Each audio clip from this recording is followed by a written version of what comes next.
नमस्कार दोस्तों, आप सभी का स्वागत है मेरे YouTube चैनल के ऊपर। आज हम एक्सरसाइज 5.3 की एक इम्पोर्टेंट थ्योरम का डेरिवेशन देखेंगे जिसका नाम है मोबियस इन्वर्जन फॉर्मूला। तो दोस्तों आज हम इस फॉर्मूलों के बारे में सीखेंगे और इसके डेरिवेशन को भी देखेंगे कि इसका प्रूफ कैसे होता है। याद रखिए दोस्तों, जो ये फॉर्मूला है वो हमें मेजरली क्या बताता है, वो हमें दो फंक्शंस के बीच के रिलेशन के बारे में बताता है। यानी दोस्तों यहाँ पर पहले हम स्टेटमेंट पढ़ते हैं, फिर मैं आपको इसका मीनिंग समझाता हूँ कि क्या मीनिंग है। स्टेटमेंट कुछ इस प्रकार है, if a function G on natural numbers N is operated whose values is equal to, यानी हमारे पास एक फंक्शन जी है जो कि नेचुरल नंबर्स के ऊपर ऑपरेट किया गया है। अगर उसकी वैल्यू कुछ इस प्रकार है, यानी उसकी वैल्यू है summation of F of D, यानी उसकी वैल्यू एक दूसरे फंक्शन एफ के ऊपर समीशन लगाया हुआ है। यानी आपको एक फंक्शन की वैल्यू डी पे निकालनी है और फिर उन सभी वैल्यूज़ का सम कर देना है। और यहाँ पर डी क्या है दोस्तों, डिवाइजर ऑफ एन, यानी दोस्तों आपको एफ फंक्शन एन के सभी डिवाइजर्स पे निकाल के उनके एडिशन कर देनी है और वो जो वैल्यू आएगी वो वैल्यू जी एन की है। अगर आपको ये कंडीशन दोस्तों गिवन है, यानी अगर आपको कोई दो फंक्शन के बीच में ऐसा रिलेशन देखने को मिलता है जहाँ पर हमें n क्या दिया गया है, कोई भी पॉजिटिव इंटीजर यानी नेचुरल नंबर, तो दोस्तों जो आपका ये फंक्शन है f, उसको आप नेचुरल नंबर के ऊपर इस फॉर्म के अंदर लिख सकते हैं जहाँ पर हमारा d क्या है, divisor of n, any divisor of n, जहाँ पर आप सभी डिवाइजर्स को लेके चलेंगे 1 से लेके n तक। म्यू क्या है दोस्तों, हमारा मोबियस फंक्शन जिसको हमने डिवाइजर्स के ऊपर ऑपरेट किया है। और g ये वाला फंक्शन है दोस्तों जो हमें यहाँ पर इस इक्वेशन के अंदर मिलेगा। यानी जब भी आपको कोई इक्वेशन दी हुई होगी जिसके अंदर आप जी और एफ की वैल्यू कंपेयर करके निकालेंगे, तो दोस्तों आप एफ को जी और म्यू की फॉर्म में इस प्रकार लिख सकते हैं। तो दोस्तों आपको समझ में आया होगा कि इस थ्योरम के अंदर हम मेनली दो फंक्शंस के रिलेशन के बारे में पढ़ते हैं।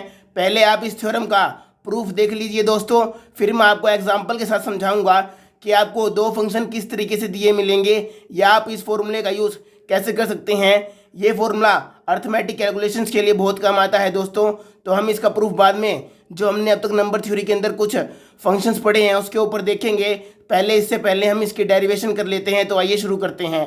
तो दोस्तों सबसे पहले तो आपको क्या बात याद रखनी है, यहाँ पर आपको ये चीज़ याद रखनी है कि ये चीज़ तो आपको गिवन है। और दोस्तों देखिए, देन के बाद ये स्टेटमेंट दी गई है, इसका मतलब ये चीज़ आपको गिवन है और ये आपको प्रूव करना है। यानी आपको जी एन की वैल्यू दी गई है और आपको एफ एन की वैल्यू को इस टर्म के इक्वल निकाल के दिखा देना है। ठीक है दोस्तों, तो प्रूफ में हम पहले गिवन स्टेटमेंट को लेके चलेंगे।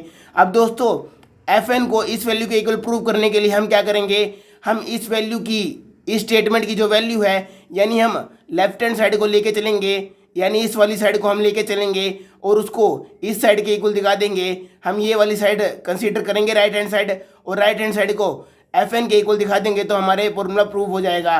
तो दोस्तों इस चीज़ में हमें सबसे पहले क्या क्या देखना है, देखिए दोस्तों मोबियस फंक्शन को तो हमें पता है, हम निकाल लेंगे कैसा है, पर हमें जो इस स्टेटमेंट के अंदर जी फंक्शन दिया गया है उसके बारे में कोई भी नॉलेज नहीं है।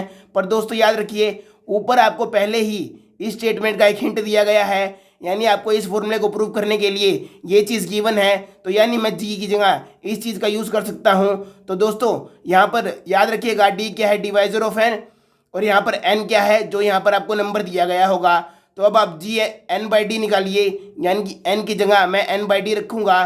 तो इस फॉर्मूले से मेरी वैल्यू क्या आई, यहाँ पर दोस्तों मैंने कंसीडर कर लिया कि C is a divisor of N by d. जिस प्रकार यहाँ पर डी एन का डिवाइजर था, उसी प्रकार मैंने कंसीडर कर लिया कि यहाँ पर सी क्या है, एन बाई डी का डिवाइजर। ठीक है दोस्तों, तो दोस्तों यहाँ पर जो डिवाइजर था वो हमारी वैल्यू के अंदर आया था, यहाँ पर हमारा डी डिवाइजर था तो वो यहाँ पर एफ के अंदर आया था। तो हमने यहाँ पर सी डिवाइजर माना है एन बाई डी का, तो हमारा जो सी है वो एफ के अंदर आ जाएगा। तो जी एन बाई डी की वैल्यू आपको मिल गई। एक और चीज़ याद रखिए दोस्तों, जो इस फॉर्मूले के अंदर आपको समीशन प्रूव करना है वो केवल मोबियस फंक्शन के ऊपर लगाया गया है। यानी ये वाली टर्म तो एक टर्म है पूरी जहाँ पर समीशन मोबियस फंक्शन के ऊपर लगा है, और ये जी वाली टर्म अलग है, इसके ऊपर कोई समीशन नहीं है। सम केवल आपको इस चीज़ का करना है, ना कि इसका, क्योंकि यहाँ पर लिमिट आपको डी की दी गई है। ठीक है दोस्तों, अब दोस्तों हमने जी एन बाई डी की वैल्यू निकाल ली। अब हम इस राइट हैंड साइड को लेके चलेंगे और इस टर्म की अब वैल्यू निकाल लेंगे, जो कि हमें लास्ट में एफ ऑफ एन के इक्वल दिखा देनी है। ठीक है दोस्तों, तो आइए शुरू करते हैं। ये टर्म तो मैंने एज इट इज लिख ली, sigma of d by n Mobius function of d. और दोस्तों जी एन बाई डी की वैल्यू अभी अभी मैंने ऊपर निकाली है, तो वो वैल्यू को मैं यहाँ पर इसमें पुट कर दूंगा, जो क्या आया मेरा summation of C n by d, where C is the divisor of N by d and F of C. तो ये दोस्तों ये इसकी लिमिट है, जहाँ पर डी क्या है ए डिवाइजर ऑफ एन और यहाँ पर सी क्या है a divisor of N by d. अब दोस्तों मैंने क्या किया, इन दो समीशन को मैंने इकट्ठा लिख लिया एक बार, और इन दो फंक्शंस को मैंने इकट्ठा लिख लिया, जहाँ पर ये दोनों समीशंस इन दो फंक्शंस के ऊपर ऑपरेट किए गए हैं। अब दोस्तों इसको आप ऐसे ही छोड़ दीजिए, और इससे पहले हम एक चैप्टर नंबर 1 का एक फॉर्मूला याद करते हैं। दोस्तों हमने चैप्टर नंबर 1 में पढ़ा था कि अगर आपको कोई भी डिवाइजर दिया गया हो ए, जो कि क्या हो एक बी का डिवाइजर, यानी when A is a divisor of B, तब आप बी को क्या लिख सकते हैं, B is equals to A C. ये आपने फर्स्ट चैप्टर के अंदर एक्सरसाइज 1.1 के अंदर ही पढ़ लिया होगा कि अगर ए बी का डिवाइजर है तो आप बी को ए इंटू सी डैश की फॉर्म में लिख सकते हैं, जहाँ पर सी डैश क्या होता है दोस्तों, एक रैंडम इंटीजर। उसी प्रकार दोस्तों यहाँ पर देखिए हमें कहा गया है C is a divisor of N by D, तो दोस्तों यहाँ पर बी की जगह क्या है एन बाई डी, तो हमने एन बाई डी लिख लिया। ए की जगह हमारा क्या है दोस्तों सी, तो हमने यहाँ पे सी लिख लिया, और हमने इसके साथ में एक रैंडम इंटीजर को मल्टीप्लाई करना था, तो मैंने इसको रैंडम इंटीजर से मल्टीप्लाई कर लिया। तो ये फॉर्म बना दी मैंने B is equals to A सी वाली फॉर्म, जो हमने यहाँ पे देखी वही फॉर्म मैंने इसमें लिख ली। अब दोस्तों मैंने क्या किया, इस फॉर्म को यहाँ पे लिख लिया एक बार दिखाने के लिए। अब दोस्तों देखिए यहाँ पर डी डिवाइड में है, तो मैं इस तरफ इसको मल्टीप्लाई में जा सकता हूँ, तो मैं इसको मल्टीप्लाई में ले गया। इस फॉर्म से दोस्तों मैंने सी को बाहर लिख लिया और डी टी को मल्टीप्लाई में लिख लिया। अब दोस्तों देखिए डी एक इंटीजर था, टी भी एक इंटीजर है, तो इन दोनों की मल्टीप्लाई भी क्या आएगी, एक इंटीजर जिसको लेट कर लीजिए मैंने एम डैश नाम दे दिया। तो जो मेरे एन की वैल्यू है वो क्या है दोस्तों, सी इंटू एम डैश। और दोस्तों ये क्या, ये देखिए ये तो यही वाली फॉर्म बन गई ना, b is equals to A C dash वाली फॉर्म जो हमने यहाँ पे देखी थी। यानी दोस्तों मैं लिख सकता हूँ इस फॉर्म से कि c डिवाइड्स n, जैसे ये फॉर्मूला इससे कन्वर्ट हो सकता है वैसे ही आप इस चीज़ से ये भी कन्वर्ट कर सकते हैं, या ये दोनों इंटर कन्वर्टिबल हैं। तो दोस्तों उसी प्रकार मैंने लिख दिया कि इसको लिख दिया मैंने c इंटू ए डैश, जब मैंने डी टी को ए डैश मान लिया, क्योंकि डी इंटीजर है टी इंटीजर है, तो इन दोनों का प्रोडक्ट भी एक इंटीजर ही होगा। और इस फॉर्म से मैंने क्या लिख दिया, ये फॉर्म आ गई हमारी, और यहाँ से मैं लिख दिया C is a divisor of N. यानी दोस्तों जहाँ पर डी एन का एक डिवाइजर होगा वहाँ पर सी भी एन का एक डिवाइजर होगा। तो जो मेरी ये वाली फॉर्म आई थी उसमें मैंने इस चीज़ की जगह ये वाली फॉर्म रख दी, क्योंकि यहाँ पर दोस्तों डी बी डिवाइजर को दर्शाता है, और यहाँ पर इस फॉर्म से हमने दिखा दिया कि सी बी डिवाइजर को ही दर्शाता है, और वो भी सेम नंबर की, यानी यहाँ पर एन था तो यहाँ पे भी एन ही आया है, तो मैं डी की जगह यहाँ पे सी लिख सकता हूँ दोस्तों, इसमें कोई दिक्कत नहीं है। उसी प्रकार दोस्तों जो हमने ये फॉर्म बनाई, इस फॉर्म से आप देखिए अगर मैं डी को यहाँ मल्टीप्लाई कर दूँ और सी को यहाँ डिवाइड में ले जाऊँ, यानी दोस्तों जो ये फॉर्म बनी है यहाँ पे बस आपको सी को डिवाइड में लेके जाना है एन के, तो हमारी ये फॉर्म बन गई। और ये फॉर्म भी कैसी है दोस्तों, B is equals to A सी वाली, जहाँ पर बी हमारा ये नंबर है, ए हमारा ये है और सी डैश हमारा टी है। तो दोस्तों मैं यहाँ से लिख सकता हूँ कि डी डिवाइड्स एन बाई सी, जैसे हमने यहाँ पर लिखा ए डिवाइड्स बी, तो यहाँ पे डी डिवाइड्स एन बाई सी, तो ऐसे ही दोस्तों ये आ गया। तो दोस्तों हमने देखा कि डी एन बाई सी को डिवाइड करता है, तो जैसे हमारी डिविजिबिलिटी की एक कंडीशन ये थी, तो एक कंडीशन ये भी आई ना दोस्तों, और ये दोनों इक्विवेलेंट है, क्योंकि यहाँ पर डी भी एक रैंडम डिवाइजर है और सी भी एक रैंडम डिवाइजर है। उसी प्रकार दोस्तों यहाँ पर भी एक सी रैंडम डिवाइजर है और डी एक रैंडम डिवाइजर है, तो मैं इन दोनों को इंटरचेंज करके इस समीशन के बारे में ये फॉर्म लिख सकता हूँ। ठीक है दोस्तों, तो हमारी ये फॉर्म बन गई। अब दोस्तों जैसे ऊपर वाले स्टेप मैंने दोनों समीशन को एक साथ लिख के इन दोनों फंक्शंस को साथ में कंबाइन कर दिया था। अब जो ये साथ वाले समीशन है इनको मैं, जैसे मैंने इनको अलग अलग को साथ कंबाइन कर दिया था, अब मैं इन साथ वाले समीशंस को दो फंक्शंस पे अलग अलग ऑपरेट करवा सकता हूँ। तो अब मैंने क्या किया दोस्तों, जो हमारा सी वाला समीशन है उसको तो मैं एफ ऑफ सी के साथ लूँगा, क्योंकि यहाँ पर हमारी सी की लिमिट है। जैसे दोस्तों यहाँ पर सी वाला समीशन एफ ऑफ सी के साथ था, वैसे यहाँ पे सी वाला समीशन एफ ऑफ सी के साथ लेंगे और डी वाला समीशन मी ऑफ डी के साथ लेंगे। तो दोस्तों आइए इसको ले लेते हैं। तो दोस्तों मैंने इन दो समीशंस को अलग अलग कर लिया, और ये वाली टर्म जो हमारी राइट हैंड साइड थी जो हमें प्रूव करनी थी वो मैंने इस तरफ लिख लिया। ठीक है दोस्तों, अब दोस्तों हम क्या करेंगे, अब दोस्तों आप एक बात याद रखिए, अगर मेरे पास कोई नंबर हो, मान लीजिए मैंने n की वैल्यू 10 मान रखी है, तो दोस्तों हमारे 10 के कितने डिवाइजर होते हैं, 4 डिवाइजर। कौन कौन से, 1, 2 और 5। अब दोस्तों ध्यान से देखिए 10 भी एक हमारा 10 का डिवाइजर होता है, यानी अगर आप कोई नंबर ले n तो उसका एक डिवाइजर n भी होगा। जैसे यहाँ पर 10 का एक डिवाइजर 10 है और दोस्तों जो बाकी डिवाइजर्स हैं जैसे यहाँ पर 1, 2 और 5 हैं, ये सभी दोस्तों 10 से छोटे डिवाइजर्स हैं। तो यानी दोस्तों अगर आपके पास कोई एक रैंडम नंबर n है तो उसका एक डिवाइजर तो n ही होगा और बाकी डिवाइजर्स क्या होंगे, लेस देन n। ठीक है दोस्तों, तो दोस्तों हमने क्या लिखा, यहाँ पे हमने दिखा रखा है कि जो c क्या है वो n का डिवाइजर है। यानी दोस्तों c की दो पॉसिबल वैल्यूज़ हैं, एक तो c क्या हो सकता है, लेस देन n हो सकता है जो हमारी ये वाली कंडीशन को दिखाता है, और एक दोस्तों क्या हो सकता है, c इक्वल टू n हो सकता है। ठीक है दोस्तों, हमने ये दो कंडीशन देखी।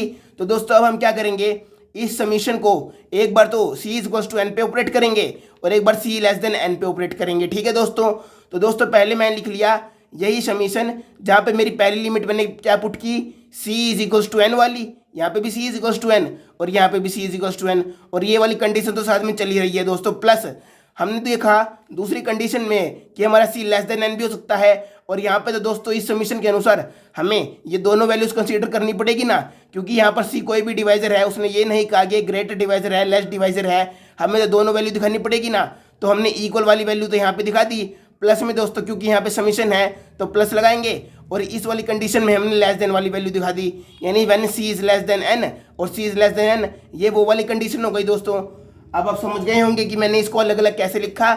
एक बार तो मैंने n की वैल्यू दिखा दी कि n का एक डिवाइजर n भी होता है और लेस देन n भी होता है, यानी एक तो c की वैल्यू n के इक्वल भी हो सकती है और एक c की वैल्यू लेस देन n भी हो सकती है, क्योंकि c ही तो डिवाइजर है ना दोस्तों, डिवाइजर हमारा c है।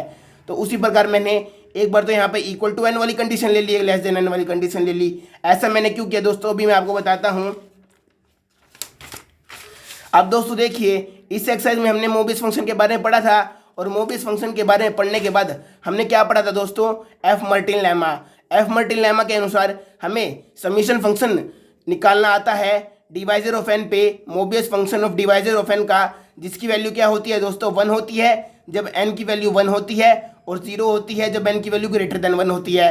अब दोस्तों ध्यान से देखिए इस कंडीशन को, यहाँ पे क्या है दोस्तों, summation of Mobius function of d, और एफ मर्टिन लेमा में हमने summation of Mobius function of D को निकालने का ही तरीका सोचा है, जहाँ पर हमारी दो ही पॉसिबल वैल्यू होती हैं, n इक्वल टू 1 के लिए और n ग्रेटर देन 1 के लिए। तो दोस्तों मैं यहाँ पर एफ मर्टिन लेमा का यूज़ कर सकूँ, इसी कारण मैंने इस कंडीशन को दो कंडीशन में तोड़ लिया है। अब दोस्तों देखिए, यहाँ पर जब आप c को n पुट करेंगे तो आपका क्या आएगा दोस्तों, n डिवाइड बाई n। जब मैंने c की वैल्यू को यहाँ पर n पुट कर दिया तो मेरा आया n divide by n। n divide by n क्या होता है दोस्तों, 1 डिवाइड बाई 1, जिसकी वैल्यू क्या होती है दोस्तों 1। यानी दोस्तों अगर आप समीशन को 1 पे ऑपरेट करेंगे तो यानी वो वाली टर्म एक बार ही आएगी, कोई भी जो टर्म आएगी वो एक बार आएगी। तो दोस्तों यहाँ पे मैंने जब एक बार टर्म को ऑपरेट किया तो ये वाली चीज़ क्या बन गई, एफ ऑफ सी, क्योंकि यहाँ पर दोस्तों हमारा नंबर ही एक बचा है लिमिट में, तो एक नंबर के लिए तो ये वैल्यू डायरेक्ट आ जाएगी एफ ऑफ सी। यहाँ पर दोस्तों अब आप c की वैल्यू n रखिए, तो दोस्तों जब आपने c की वैल्यू n रखी तो जो ये था हमारा d divide by n by C, यहाँ पर जब आपने c की वैल्यू n रखी तो आपका क्या है दोस्तों, n बाई n क्या हो गया दोस्तों 1, इसका मतलब क्या हो गया दोस्तों, d डिवाइड्स 1। और दोस्तों आप जानते हैं d क्या होता है, डिवाइजर। तो यहाँ पे दोस्तों आपको 1 का डिवाइजर कंसीडर करना है, और आपको पता है 1 का केवल एक ही डिवाइजर होता है 1। ठीक है दोस्तों, तो यहाँ पर यानी हमारी जो डिवाइजर की वैल्यू है वो क्या निकल के आ गई दोस्तों 1, क्योंकि दोस्तों इस कंडीशन के अनुसार 1 का एक ही डिवाइजर होता है जो क्या होता है 1। तो हमने यहाँ पे लिख दिया दोस्तों इस की वैल्यू क्या आ गई, म्यू ऑफ 1। ठीक है दोस्तों, अब दोस्तों ये वाली कंडीशन देखिए मैंने एज इट इज़ लिख ली, और दोस्तों अब ये वाली चीज़ देखिए, यहाँ पर दोस्तों हमें पता है एफ मर्टिन लेमा के अनुसार कि अगर हमारा n की वैल्यू 1 होगी, यानी अगर हमारे यहाँ पे 1 होगा तो यहाँ पर हमारी वैल्यू 1 आएगी। इसको आप रहने दीजिए, आप इससे समझिए इस चीज़ को। हमने देखा दोस्तों मोबियस फंक्शन की डेफिनेशन, मोबियस फंक्शन के अंदर हमने पढ़ा था कि अगर हमारा यहाँ पर n है दोस्तों वो 1 होगा तो यहाँ पर हमारे म्यू n की वैल्यू 1 आएगी। पर दोस्तों हमने यहाँ पे एफ मर्टिन लेमा के अंदर देखा कि n 1 होगा जब भी यहाँ पर म्यू डी की वैल्यू 1 आएगी और अदर वैल्यूज़ के लिए ये वैल्यू 0 आएगी। अब दोस्तों जो यहाँ पर वैल्यूज़ है 1 वाली वैल्यू तो हमें मिल गई, तो दोस्तों जो ये वाली वैल्यू बची वो क्या बची, वो डेफिनेटली 0 बचेंगी, क्योंकि दोस्तों जो यहाँ पर नंबर है वो n से तो बड़ा होगा ना। यानी दोस्तों जो भी यहाँ पर नंबर आएगा डिवाइजर में वो यहाँ पर 1 तो आएगा नहीं, 1 से बड़ा ही नंबर आएगा, तो उसके लिए सभी की वैल्यू 0 हो जाएंगी, क्योंकि दोस्तों हमने जो नेचुरल नंबर लिया है वो 1 से बड़ा ही कंसीडर किया है, 1 भी कंसीडर किया है। पर दोस्तों आप जानते हैं अगर यहाँ पर n की वैल्यू 1 हो गई, अगर n की वैल्यू 1 हो गई तो ये हो जाएगा d डिवाइड्स 1, और d डिवाइड्स 1 वाली कंडीशन तो दोस्तों यहाँ पर पहले ही फुलफिल हो चुकी है। यानी दोस्तों यहाँ पर n की वैल्यू 1 से बड़ी होगी, और जब n की वैल्यू 1 से बड़ी होगी यानी n/c की वैल्यू 1 से बड़ी होगी, n/c इज ग्रेटर देन 1, तो यहाँ पे डिवाइजर की वैल्यू कुछ भी हो तो जो हमारा मोबियस फंक्शन है वो हमेशा 0 वैल्यू देगा एफ मर्टिन लेमा के अनुसार, क्योंकि एफ मर्टिन लेमा में कहा गया था जो भी यहाँ पर नंबर दिखाई दे अगर उसकी वैल्यू 1 से बड़ी हो तो वो 0 होता है।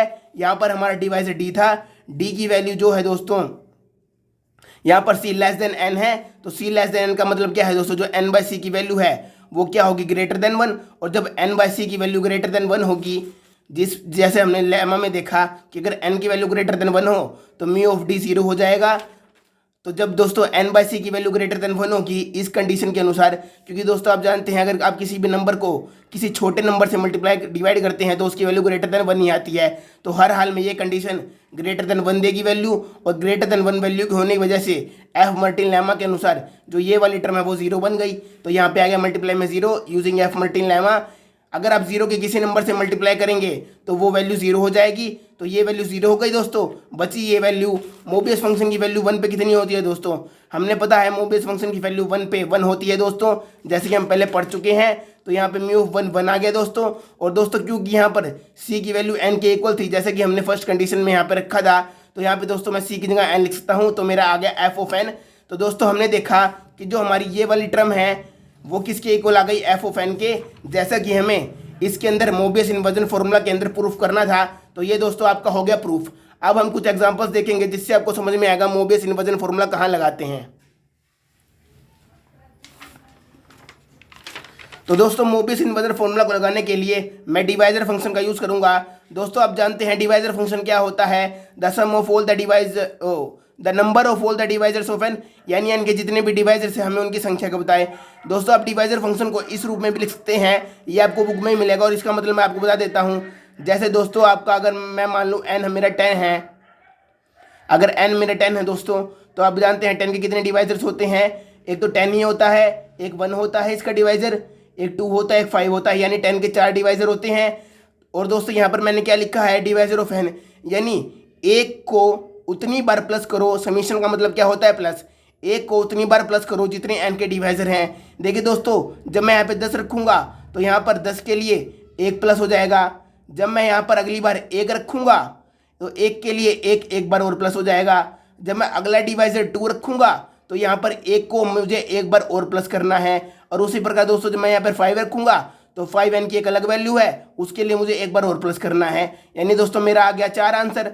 और मुझे पता है 10 के भी 4 ही डिवाइजर होते हैं, यानी दोस्तों डिवाइजर फंक्शन का एक फॉर्मूला ये भी बनता है जो कि जनरल फॉर्मूला है। ये फॉर्मूला निकालने के लिए यूज़ नहीं होता दोस्तों, ये केवल इसको रिप्रेजेंट करने के लिए यूज़ होता है। अगर आप चाहें तो इसको नोट करके रख सकते हैं। अब दोस्तों जो हमारी गिवन कंडीशन थी हम उसके साथ इसको मैच करके देखेंगे। तो दोस्तों गिवन कंडीशन को एक बार ध्यान से देखते हैं। हमें ये कंडीशन गिवन होती है जो हमने निकाल ली है, और अब इससे कन्वर्ट करके हम जो हमारा फंक्शन एफ है उसको इस फॉर्म में लिख सकते हैं। ठीक है दोस्तों, तो दोस्तों यहाँ पर कंपेयर कीजिए, जो आपके जी ऑफ एन की वैल्यू है वो तो यहाँ पर डी ऑफ एन है जो मैंने यहाँ पे लिख दिया, और जो यहाँ पर समीशन के बाद जो वैल्यू है वो है 1, और यहाँ पे उसको क्या कहा गया है, एफ ऑफ डी। तो दोस्तों एफ ऑफ डी हो गया मेरा 1। तो दोस्तों अब मैं 1 को इस फॉर्मूले के अनुसार कैसे कन्वर्ट कर सकता हूँ, यहाँ पे देखिए दोस्तों मेरा दिया गया है एफ ऑफ एन।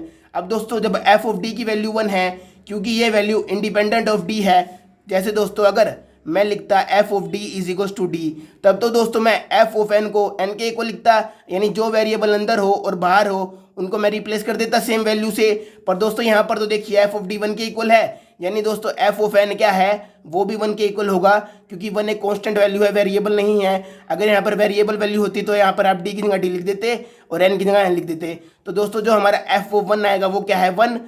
समीशन का निशान लगाइए, डिवाइजर ऑफ एन लिखिए, Mobius function of D as it is आएगा। अब दोस्तों दूसरी टर्म क्या होती है, G of N by D. तो यहाँ पे G of N by D को क्या लिखेंगे दोस्तों, हमने पहले कंपेयर करके निकाल लिया है कि जो हमारा यहाँ पर फंक्शन जी को डिनोट कर रहा है वो क्या है, इस इक्वेशन के अनुसार डिवाइजर फंक्शन। तो यहाँ पर आप लिख देंगे D of N by D. तो दोस्तों आपने देख लिया कि आप 1 को इस फॉर्म के अंदर भी रिप्रेजेंट कर सकते हैं। ये कोई गलत फॉर्मूला नहीं है, ये ऑलवेज वैलिड फॉर्मूला है, क्योंकि दोस्तों ये हमने डिवाइजर फंक्शन के अनुसार निकाला है। तो आपने देख लिया दोस्तों कि मैंने 2 फंक्शंस को इंटर कन्वर्ट कैसे किया, यानी जब मुझे डिवाइजर फंक्शन की वैल्यू इस फंक्शन 1 के रूप में दी गई थी। 1 क्या है दोस्तों, 1 एक हमारा कांस्टेंट फंक्शन है। जिस फंक्शन की वैल्यू कांस्टेंट होती है उसको हम कांस्टेंट फंक्शन कहते हैं, जैसे कि आपको यहाँ पर दिख रहा होगा। तो दोस्तों यहाँ पर मैंने dn 1 के रूप में रिप्रेजेंट किया गया था, अब मैंने 1 को dn के रूप में रिप्रेजेंट कर दिया। तो मोबियस इन्वर्जन फॉर्मूला यही दिखाता है दोस्तों कि अगर आपको कोई दो फंक्शन दिए गए हों जिसमें एक फंक्शन की वैल्यू दूसरे फंक्शन के समीशन के इक्वल हो डिवाइजर ऑफ n पे, तब आप वहाँ पर दूसरे फंक्शन को पहले फंक्शन के रूप में यूज़ कर सकते हैं मोबियस फंक्शन का यूज़ करके, और इसको क्या कहा जाता है, मोबियस ट्रांसफॉर्मेशंस। एक एग्जाम्पल और देखते हैं दोस्तों, तो आपको एक क्लियरली समझ में आएगा। अब दोस्तों यहाँ पर हम सिग्मा फंक्शन का एग्जांपल देखते हैं। सिग्मा फंक्शन की जनरल फॉर्म ये होती है, ये कैसे होती है दोस्तों, देखिए दोस्तों आपको सभी डिवाइजर्स ऑफ डी को प्लस करना है। यहाँ पर आपको क्लियरली दिख रहा है, जैसे दोस्तों मैं कहूँ 10, तो 10 के हमारे पास कितने डिवाइजर है, 4। तो दोस्तों देखिए अगर मैं यहाँ पर पहला डिवाइजर रखूँ 1, तो यहाँ पर मैंने 1 लिख लिया। दूसरे डिवाइजर के लिए पहले मुझे समीशन का यूज़ करना पड़ेगा, यानी प्लस लगाना पड़ेगा। दूसरा डिवाइजर है मेरा 2, यहाँ पे मैंने 2 रखा, तो यहाँ पर मुझे 2 ही रखना पड़ेगा क्योंकि यहाँ पे डी है तो यहाँ पे भी डी है, तो प्लस कर दिया 2। समीशन को ऑपरेट करेंगे तो आया प्लस। यहाँ पे फिर दोस्तों आपका 5 है, तो यहाँ पे डी को 5 रखेंगे तो यहाँ पे भी डी 5 आएगा, तो आ जाएगा प्लस। फिर दोस्तों आपको प्लस का निशान लगाना है क्योंकि समीशन का निशान दिया गया है। अगला डिवाइजर है दोस्तों आपका, दोस्तों सॉरी यहाँ पर 10 आएगा, मैंने 4 लिख दिया था।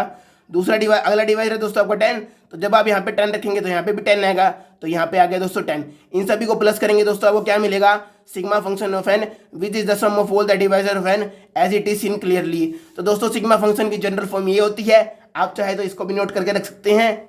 अब दोस्तों हम इसको कंपेयर करेंगे गिवन टर्म से, तो हमारी गिवन टर्म ये है, तो दोस्तों यहाँ पे जी एन की जगह सिग्मा एन है, तो हमने यहाँ पे सिग्मा एन लिख दिया।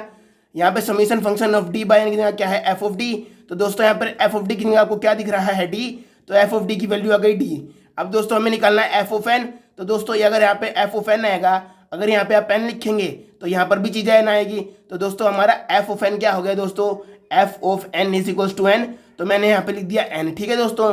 फिर लगाएंगे summation divisor of N Mobius function as it is, और जो यहाँ पर दोस्तों आपको जी एन बाई डी लिखना है, जी जगह हमारा क्या है दोस्तों सिग्मा, तो सिग्मा एन बाई डी, यानी दोस्तों आपको जो सिग्मा फंक्शन का रिलेशन पता है, आप उसमें एन को ऐसे भी रिप्रेजेंट कर सकते हैं। तो आप समझ गए होंगे दोस्तों मोबियस फॉर्मूला कैसे यूज होता है। अब दोस्तों एक खास टिप जो आपको इस एक्सरसाइज के लिए ध्यान रखनी है, यानी दोस्तों इस फॉर्मूला को एक तरीके से और लिखा जा सकता है, वो मैं कैसे बताऊं। अब दोस्तों आपने अगर एक्सरसाइज 5.2 की थ्योरम नंबर 5 का प्रूफ किया हो तो उसमें एक चीज़ आती है, और जो ये चीज़ है दोस्तों वो मैंने आपको एक बार एग्जांपल में बताई थी। वो क्या थी दोस्तों, मैंने बताया था दोस्तों कि अगर डी एन का एक डिवाइजर है तो जो एन बाई डी होगा वो भी एन का एक डिवाइजर होगा। ये चीज़ हमने पहले देखी है दोस्तों एक एग्जाम्पल में, और थ्योरम 5 जो 5.2 एक्सरसाइज में है उसके प्रूफ में भी ये चीज़ यूज होती है। जिसका क्या मतलब है दोस्तों कि अगर आपका डी एक डिवाइजर है एन का, तो आपका एन बाई डी भी एक डिवाइजर होगा एन का। अगर आप चाहें तो मैं इसको आपको एक बार शॉर्टली प्रूफ करके दिखा देता हूँ। शॉर्टली प्रूफ में क्या देखेंगे दोस्तों, मान लीजिए मैंने एक नंबर ले लिया दोस्तों 4, तो 4 के कितने डिवाइजर होते हैं दोस्तों, 1, 2 और 4, ये 3 हो गए दोस्तों डी की वैल्यू। अब आप एन बाई डी की वैल्यू निकालिए, एन हमारा ये है दोस्तों और डी हमारा ये है। तो दोस्तों अगर मैं 4 को 1 से डिवाइड करूंगा तो मेरे एन बाई डी की वैल्यू क्या क्या निकलेंगी दोस्तों, 4 बाई 1 क्या हो गया दोस्तों 4। जब मैं 4 को 2 से डिवाइड करूंगा तो मेरा आंसर आया 2, और जब मैं 4 को 4 से डिवाइड करूंगा तो मेरा आंसर आया 1। तो दोस्तों आपने देख लिया जो डिवाइसेस हमारे यहाँ पे निकले थे वही हमारी एन बाई डी की वैल्यू निकली है पर रिवर्स में। तो दोस्तों मैं इसको आगे पीछे करके 1, 2 और 4 लिख सकता हूँ ना। यानी दोस्तों अगर डी एन का एक डिवाइजर होगा तो एन बाई डी भी एन का एक डिवाइजर होगा। तो उसी प्रकार दोस्तों हमने यहाँ पे लिख दिया कि if D is a divisor of N then N by D is also a divisor of N. तो दोस्तों जहाँ पर हमारा डी यूज हुआ है वहाँ पे मैं इस फॉर्मूले के अंदर एन बाई डी रख सकता हूँ, और जब हमारा एन बाई डी रखा हुआ है वहाँ पर मैं इस फॉर्मूले के अंदर डी पुट कर सकता हूँ, क्योंकि जब डी एन का डिवाइजर होता है तो एन बाई डी भी डी का एन का एक डिवाइजर होता है, तो एन बाई डी भी एन का एक डिवाइजर होता है whenever D is a divisor of N. तो जहाँ पे दोस्तों डी है वहाँ पर आप एन बाई डी रख सकते हैं, और जहाँ पर आपका दोस्तों एन बाई डी है वहाँ पे आप डी रख सकते हैं। यानी जो आपका ये फॉर्मूला है उसको आप एक अलग मेथड से भी लिख सकते हैं, यानी आप लिख सकते हैं summation of N by D Mobius function of, जहाँ पर डी है वहाँ पे दोस्तों आप एन बाई डी रख सकते हैं, और मल्टीप्लाई में दोस्तों जो आपका जी फंक्शन आएगा यहाँ पर एन बाई डी है तो दोस्तों यहाँ पे आप डी लिख सकते हैं। दोस्तों याद रखिए जब यहाँ पे डी होगा तो यहाँ पे एन बाई डी होगा, और जब दोस्तों यहाँ पर n बाई डी होगा तो यहाँ पे d होगा। ऐसे ही दोस्तों जो मैंने ऊपर एग्जांपल्स में किया, आप सिमिलरिटी से यहाँ पर भी n बाई डी लिख सकते हैं और यहाँ पर d लिख सकते हैं। तो मैं उम्मीद करता हूँ आपको मोबियस इन्वर्जन फॉर्मूला समझ में आया होगा। कल मैं कन्वर्स और मोबियस इन्वर्जन फॉर्मूला करवाने की कोशिश करूँगा। तब तक के लिए गुड बाय दोस्तों।